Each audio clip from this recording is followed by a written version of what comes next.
11월 8일 금요일 아침 묵상 디모데전서 5장 1절에서 16절 존대할 과부 명부에 올릴 과부라는 제목을 가지고 말씀을 살펴보도록 하겠습니다. 그 가난에 대해서 원인을 분석하는 게 보수하고 진보가 조금 차이가 있습니다. 그러니까 보수적인 성향을 가진 사람들이나 그런 정치적인 색을 가진 사람들은 이 가난에 대한 책임에 개인의 비중을 훨씬 더 많이 둬요. 그러니까 게으르고 나태하기 때문에 가난해졌다는 거죠. 성실하면 부자가 될 수 있다는 거예요. 조금 진보적인 단체나 진보적인 사람들은 그 가난에 대한 이유를 사회나 국가에서 찾습니다. 사회가 불균형하고 또 불평등하고 국가가 그것들을 제대로 조율해주지 않았기 때문에 우리 가운데 가난이 있다는 거예요. 저는 기독교적 관점은 이 두 가지를 다 가지고 있어야 된다고 생각합니다. 개인의 성실함도 가르쳐야 하고 또 국가적으로 또 사회적으로 약자들을 배려할 수 있도록 목소리를 내야 되는 것도 옳다고 생각합니다. 기독교는 그러니까 두 가지를 다 갖고 있어야 되는 거죠. 오늘도 마찬가지예요. 과부는 단순히 남편이 없는 사람을 의미하는 건 아니고요. 교회에서 구제해야 될, 직접적으로 금전적으로 정기적으로 후원하고 지원해야 될 대상들에 대한 기준을 얘기하고 있습니다. 그런데 굉장히 사도 바울이 명확하게 얘기하고 있는 게 뭐냐면 가족이 돌보게 하라는 거예요. 가족이. 계속적으로 반복해서 나오는 얘기가 뭐냐면 우리 그 8절 한번 읽어볼까요? 8절 시작. 누구든지 자기 친족 특히 자기 가족을 돌보지 아니하면 믿음을 배반한 자여 불신자보다 더 악한 자니라.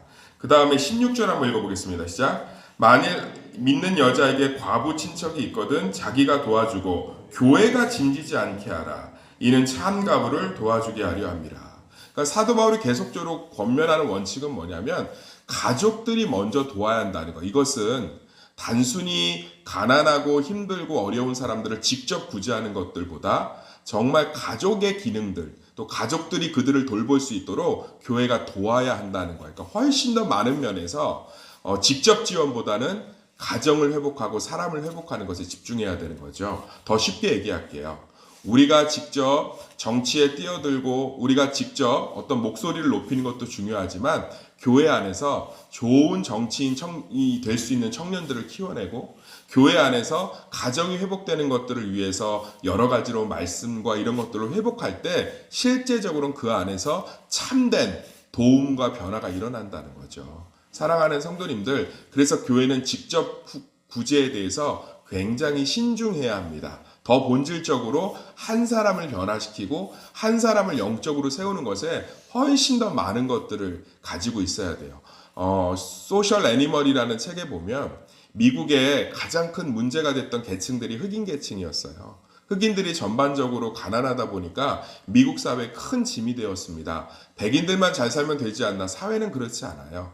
가난한 사람들이 많아질수록 부유한 사람들이 편해지는 게 아니라 실제로는 사회적 여러 가지 이 손실이 많이 생깁니다. 그래서 사실은 경제적인 균형감이 되게 중요한데 그래서 흑인들한테 좋은 아파트도 지어주고 좋은 학교도 보내주고 뭐 그랬어요. 그런데 금세 할레마가 되고 학교에서도 잘 적응을 하지 못해요. 그래서 미국 사회가 100년 동안 그 흑인들이 이 중산층이 되고 상류층이 되는 것들을 이렇게 도운 이야기예요. 국가적으로 여러 가지 사회적으로.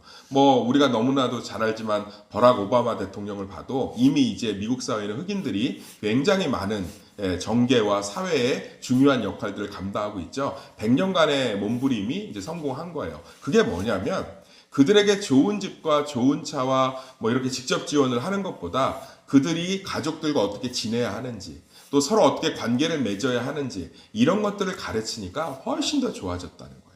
우리 신앙에 적용을 하면 사랑하는 성도님들 하나님께서 직접적으로 구제하는 것도 좋지만 갑자기 돈이 없으면 돈을 주시기도 합니다. 저도 그런 경험이 있어요. 하나님께서 갑작스럽게 건강을 회복하기도 합니다. 저는 지금도 기적이 있다고 믿습니다. 그런데 생활 습관을 고쳐가기도 하신다는 거예요. 그런데 우리 가운데 우리의 삶의 가치관을 바꿔가기도 한다는 거예요. 그런 생활 습관을 갖고 있는데 한 번에 건강을 고친다 한들 더 큰 질병이 찾아오니까. 그렇게 가정을 회복한들 서로가 가지고 있는 연약함들이 계속 충돌할 수밖에 없는 고집과 아집과 가치관이 있으니까 하나님께서는 굉장히 다방면으로 일하시는 거예요. 사랑하는 성도님들, 교회도 마찬가지예요. 성도들에게 우리가 돈 걷어서 주고 또 우리가 어려운 이웃들에게 무언가를 직접적으로 돕고 이런 것들도 굉장히 중요하고 있어 보이지요. 그런데 사도 바울은 명확하게 얘기합니다. 그런 직접 구제가 사람을 구원할 수 없어요. 돈을 달라고 해서 돈을 준들. 저도 예전 교회 보면 이렇게 500원 아침마다 이렇게 500원을 경비실에 쌓아놔요. 이제 큰 교회니까 경비실이 있는데 그러면 이 500원을 타러 많은 분들이 오십니다. 그러면 그 500원을 타고 어디로 가냐? 굉장히 바쁘게 움직여요.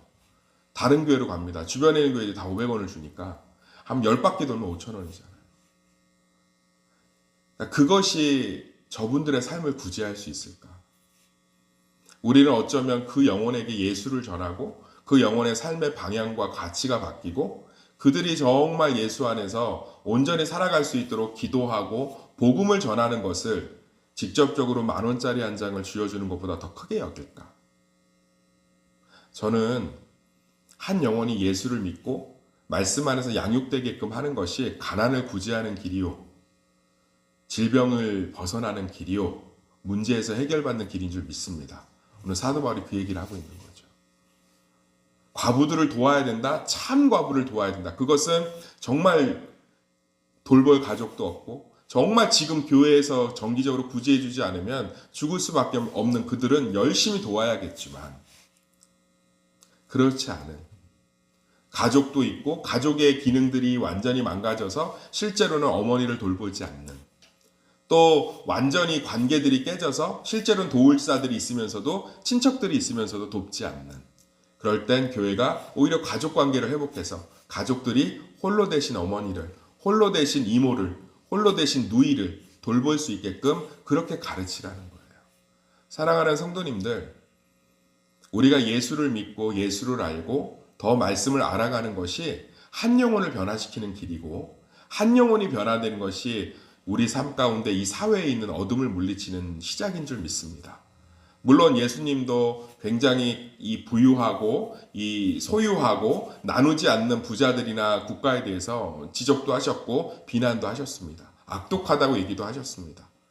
그런데 우리가 또 한 면, 두 가지가 다 있었는데 그랬죠? 고민해야 될 것은 우리가 한 영혼을 예수로 변화시키는 것을 우리 교회가 직접 구제하고 뛰는 것보다 더 소중히 여기는가, 더 가치를 두고 있는가, 우리 삶도 마찬가지죠.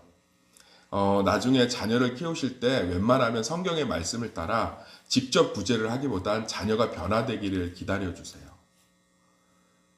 그렇게 몇 번 도와주다 보면 자녀가 오히려 서가는 것이 아니라 무너집니다. 부모는 자녀가 무엇 때문에 그렇게 실패하는지를 알아요.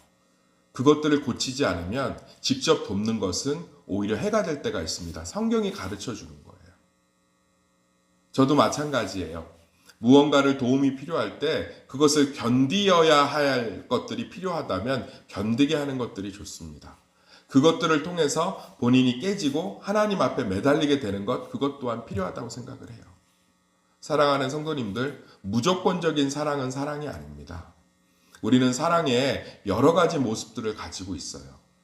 자녀를 사랑하기 때문에 혼내기도 하고요. 사랑하기 때문에 주지 않기도 하고요. 사랑하기 때문에 밀어내기도 하고요. 사랑하기 때문에 홀로서기를 하게끔 내버려 두기도 합니다. 아마 무조건적으로 용납하고 용인하는 자녀들이 생각보다 잘 크지 못해요. 성경은 오히려 고난과 아픔을 겪어낸 자녀들이 훨씬 더 성숙하다고 이야기하고 있습니다. 그래서 잠언에서 얘기하잖아요. 죽도록 때려도 죽지 않는다. 그것은 죽도록 때리란 뜻이 아니라 그만큼 무조건적인 용납보다는 선과 기준을 가르쳐주고 그것들을 가지고 구제하고 돕고 세워갈 때 훨씬 더. 참 놀랍지 않나요? 과부를 도울 때 가족이 있으면 그 가족을 회복하는 훨씬 어려운 거예요. 과부들에게 매달 10만 원씩 주는 게 그 가정을 회복하는 것보다 훨씬 쉽습니다. 세상은 돈으로 해결되는 게 제일 쉬운 거예요. 제가 질문 하나 드릴게요. 돈으로 해결될 수 있는 질병은 쉬운 질병이에요. 돈으로 해결될 수 없는 질병이 진짜 무서운 질병이죠. 암이 왜 무서운지 아세요? 1,000,000금을 쏟아도 해결이 안 되니까요. 돈으로 구제하고 돈으로 해결할 수 있는 거 사도 바울이 그것보다 좁은 길이고 어렵지만 한 영혼을 회복하고 한 가정을 회복하고 그것이 훨씬 더 중요하다는 거예요. 사랑하는 성도님들, 우리 교회가 더 집중해야 될 것들은 이 천황 지역의 한 가정을 살리는 일인 줄 믿습니다. 그것이 더 어렵고 힘든 일이어도 그 예수 소망을 가지고 그 일들을 우리가 꿈꿔갈 때, 그 일들을 세워갈 때 우리 안에 놀라운 일들이 있어야 돼요. 그럼 목사님 장학금 주고 긴급 구제하고 있는 거 하지 말아야 돼요. 제가 아까도 얘기했죠. 또 사도 바울은 다른 얘기도 해요. 직접 도우라. 건너와서 우리를 도우라. 연보하라 얘기하고 있습니다. 가난한 자를 돌보라. 오늘도 마찬가지예요. 참 과부는 반드시 도와야 된다는 거예요. 우리가 항상 이 두 가지 관점을 같이 갖고 있어야 한다는 거예요. 그래서 무조건적인 직접적인 구제와 사랑보다는 조금 더 기준과 어떤 관계 안에서 본인의 변화 안에서 이것들이 이루어가야 되고 그리고 긴급하게 도움이 필요한 사람들은 직접적으로 적극적으로 도와서 그들이 가난에 또 위험한 상황에 함몰되지 않을 수 있도록 도와야 하는 거죠. 이 두 가지 균형감이 우리의 삶과 교회 안에 가득히 있어야 됩니다. 사랑하는 성도님들, 말씀대로 선택하시길 소망합니다. 나중에 자녀나 남편이 그 문제와 그 습관을 고치지 않는데 지원해달라고 하면 하지 마세요. 주저앉더라도 일단은 그렇게 하는 게 좋습니다. 그런데 진짜 주저앉아서 일어날 기미가 안 보일 정도로 상황이 안 좋으면 그 상황을 해결할 수 있는 정도까지만 도와주세요. 그 상황을. 일단은 먹고 살 정도만. 이 기준과 원칙들이 성경적이에요. 많은 분들이 저한테 와서 가끔 상담할 때가 있어요. 자녀가 이렇게 해서 이런 부분으로 경제적 어려운데 어디까지 도와야 하나요? 그러면 일단 최소한 그런데 그 자녀가 얘기를 들어보면 가치관이 변했어요. 이번 일을 통해서 뭔가 깨졌어요. 변한 척 하는지 변했는지 부모가 알아요. 변한 척 하는데도 아유 그래도 애가 이번에 정신 차린 것 같아요. 아니요, 정신 안 차린 거 아시잖아요. 다만 도와주고 싶은 마음에 그렇게 위안을 삼는 거잖아요. 그러면 밑 빠진 독에 물 붓는 거예요. 일단 긴급한 것은 도와야겠지만 정말 그 가치관과 삶의 태도가 변화되는 것을 보시면서 돕는 것이 훨씬 더 지혜롭습니다. 그리고 그 자녀를 위해서 더 기도해 주세요. 이것은 우리 관계 안에서도 다양하게 적용될 수 있습니다. 이것들을 통해서 우리 안에 정말 오늘 사도 바울이 디모데전서를 통해서 하고 있는 직접 구제와 그 과부의 가정을 회복하는 그런 기준점들이 잘 세워지기를 예수의 이름으로 축원합니다.